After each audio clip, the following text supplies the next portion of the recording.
How did the superpowers affect the War of 1973 within the Holy Land? All right, here we go. So we're discussing here a war in the Middle East, 1973. So this is another uh, Israeli Arab war. And it says here superpowers, right? So let's break this down here for a bit, right? So what is a superpower? It's a nation that has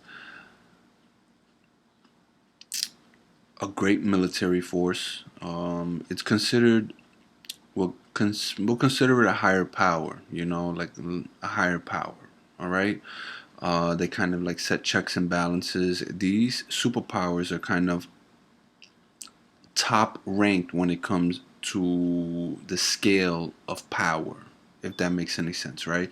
So if you have a scale that determines how powerful a state is, the superpowers would be on top.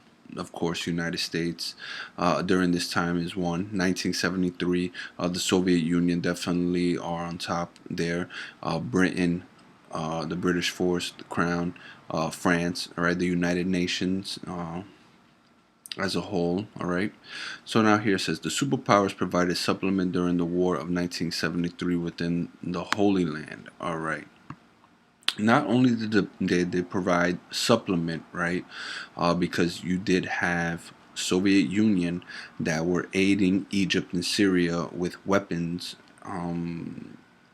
to go against Israelis, and then you had the United Nations alone, which consists of France, Britain, and the United States, kind of uh, mediating or kind of supervising to ensure that the Israeli or the Jewish peoplehood, we'll consider them Israelis at this point, right? So because they are a nation, right? And the Israelis don't get completely wiped out, right?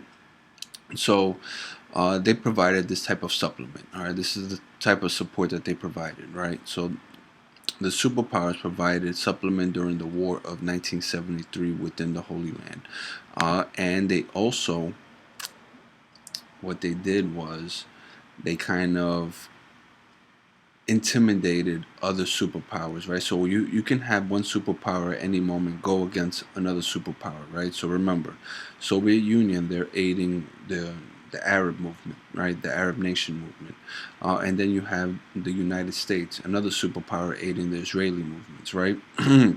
Now you have here the Soviet Union, right?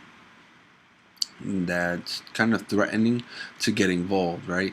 But then you have the United States saying, "Hey, look, you will not get involved, or else we will go to war with you." Remember, 1973, you have a Cold War going on, right? And so we're United States. Their only interest is to stop the spread of communism, and they will engage in warfare in order to stop the spread of communism, right? Mm. And that kind of like gives you a brief overview of what the superpowers did. They kind of supervised, and this was kind of like another brink to World War III, believe it or not. Right. So the superpowers provided supplement during the War of 1973 within the Holy Land.